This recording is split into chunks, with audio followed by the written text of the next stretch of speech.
5 minute সময় দিয়েছিলেন তাদেরকে।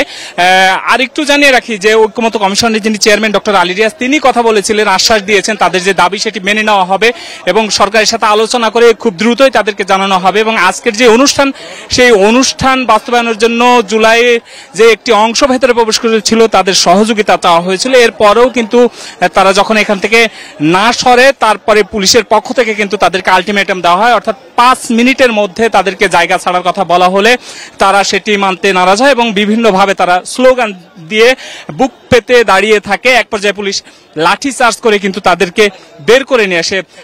এই মুহূর্তে কিন্তু সংসদ ভবনের ভেতরে কেউ নেই, দেখতে পাচ্ছেন যে আইন শৃঙ্খলা বাহিনীর যারা রয়েছেন তারা দাঁড়িয়ে আছেন এখানে এবং তা ভেতরে যারা অবস্থান করছিল তাদেরকে বের করা হয়েছে। বেশ কয়েকজন আহত হয়েছে পুলিশের লাঠিচার্জে, যদিও তাদেরকে প্রথমে শান্তভাবে বলা হয়েছিল স্থান ছেড়ে দেওয়া, তাদের যে দাবি সেটি মেনে নেওয়া হবে, কিন্তু তারা সেই স্থান না ছাড়ার কারণেই কিন্তু তাদেরকে লাঠিচার্জ করে বের করে দেওয়া হয়। এই মুহূর্তে কিন্তু সংসদ ভবনের যেই মানিক মিয়া এভিনিউ এর যে গেটটি রয়েছে, বাংলাদেশের প্রথম ইমিউনিটি বুস্টার সমৃদ্ধ ফ্যান্টাস্টিক হ্যাপি এনার্জি বিস্কিট, সংসদ ভবনের 12 নম্বর গেট, এই 12 নম্বর গেটটি এর ভেতরে সম্পূর্ণ আইন শৃঙ্খলা বাহিনীর যারা সদস্য রয়েছেন বিভিন্ন বাহিনীর তারা অবস্থান নিয়েছেন এবং ভেতরে যারা সদস্য ছিল এই জুলাই আন্দোলনের একটি অংশ তাদেরকে সম্পূর্ণরূপে বের করে দেওয়া হয়েছে। তারা বাইরে অবস্থান করছে, যদিও আমরা গেট আটকিয়ে দেওয়ার কারণে বাইরের অংশটি দেখাতে পারছি না। এই মুহূর্তে আপনারা দেখছেন যে পুলিশের যারা বাইরে ছিল তারাও কিন্তু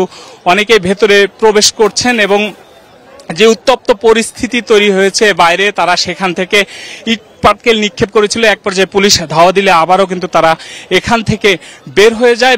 তারা এই মুহূর্তে কিন্তু মানিক মিয়া এভিনিউয়ের যেই রাস্তাটি রয়েছে অর্থাৎ প্রধান সড়ক, সেই সড়ক অবস্থান নিয়ে কিন্তু তারা বিভিন্নভাবে স্লোগান দিচ্ছে। আর ভেতরের অংশের কথা যদি বলি, এখানে কিন্তু র্যাব এবং সোয়াট এবং যৌথ বাহিনী, বিজিবি, সেনাবাহিনীর যারা সদস্য রয়েছেন তারা অবস্থান নিয়েছেন, তারা সতর্ক অবস্থানে রয়েছেন যাতে কোনো ধরনের বিশৃঙ্খলা আর ভেতরে না হয় এবং শান্তিপূর্ণভাবে যেন এই জুলাই সনদের স্বাক্ষর যে অনুষ্ঠানটি সেই অনুষ্ঠানটি সম্পন্ন করা যায়।